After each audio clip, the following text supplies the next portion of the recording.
Welcome back to the IBFP. Here's your host, Foxy New.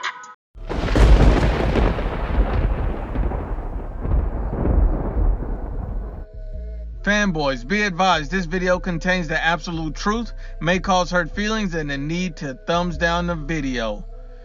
Luke Campbell, I'll knock out Ryan Garcia. And you've seen Luke Campbell been saying this for months, and most recently, he stated that, what's in my head is to go in there and beat up Ryan Garcia, hurt him, stop him, and school him at this point. Now, the interesting thing about that statement is, while Luke Campbell, he's a solid top 10 fighter, he's a good all-around fighter. He does everything well, but he does nothing great. He does nothing elite.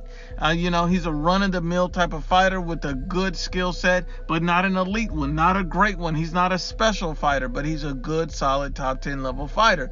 Luke Campbell does not do anything elite or great, but the problem for him is Ryan Garcia's style and skill set is built all wrong for Luke Cool Hand Campbell. When you look at Campbell's power, for him to even talk about knocking out a guy like Ryan Garcia, why didn't you knock out Jorge Linares? Jorge Linares, is a guy who's a quality fighter, a former world champion, but at the same time, every time he's lost, he's been knocked out. He's lost 5 times, he's been knocked out 5 times. You don't have to be an elite puncher to knock out Jorge Linares. He's been stopped by, Juan Carlos Salgado. He's been stopped by Antonio DeMarco, Sergio Thompson, Vasil Lomachenko, and Pablo Cano. So when you see it, none of these guys are necessarily elite punchers. Not even the great Vasily Lomachenko. Lomachenko dissects and breaks down his opponent. He's not stopping you with one particular shot. His power consumes you because it's constant, because you can't defend yourself. But all these other guys are not Vasily Lomachenko, and none of these guys have elite power. So at the end of the day, you don't have to have an elite power to be able to stop a guy like Jorge Linares, who's been stopped 5 times. And then when you look at a guy like Luke Campbell, we know your power's not elite. We know that. And then when you also look at Luke Campbell, you look at his chin. He's never been knocked out. So he has a solid chin, but he's been dropped and hurt multiple times. So, his chin is not a granite chin where the guy can't be hurt. You're going to have to look at a different game plan because you can't knock him out. He's proven that he can't be hurt or anything like that. No, he's been dropped and hurt multiple times. And have all been by world level elite fighters. Look at it like this. Jorge Linares dropped Luke Campbell on his way to a victory. And you can give Linares the credit. He's a former world champion. He's a solid fighter, but he did hurt Luke Campbell. You look at a guy like Vasily Lomachenko, dropped and hurt Luke Campbell on the way to a victory. So we've seen Luke Campbell's chin been tested at the top level, but we've also seen Luke Campbell get dropped and hurt by guys like Von Mendy. At the end of the day, Von Mendy's not an elite fighter. He's not a top tier fighter around the world. He's a quality, solid fighter. That's all he is. And he dropped and hurt Luke Campbell and beat him. So at the end of the day, Luke Campbell does nothing special, does nothing elite. His chin is solid, but it's not elite. It's not granted. He can be hurt. His power's not elite.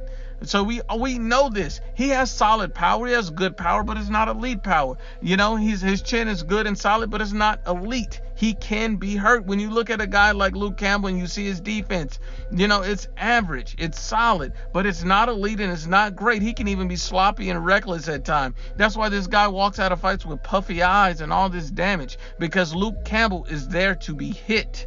That's what a lot of people simply don't understand. Its styles make fights. Luke Campbell offensive selection is mixed, but it's nothing that can't be adjusted to or game planned for.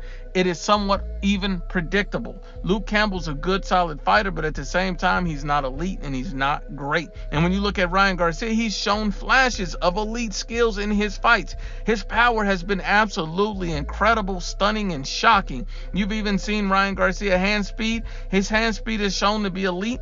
And it's going to lead to shots that Luke Campbell simply can't see, can't time, and can't defend. And he's going to be hit with enormous power and hand speed and a lot of shots that he does not even see coming. Because don't get me wrong, Luke Campbell is there to be hit.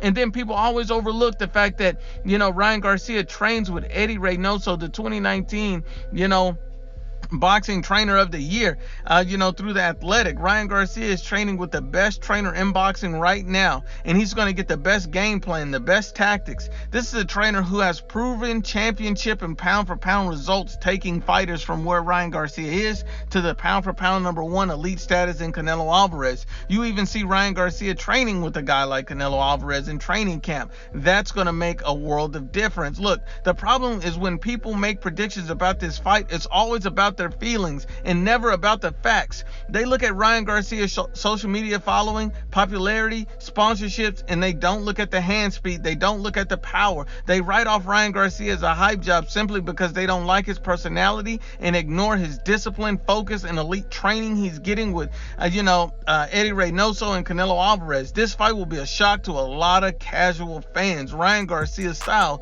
is all wrong for Luke Cool Hand Campbell.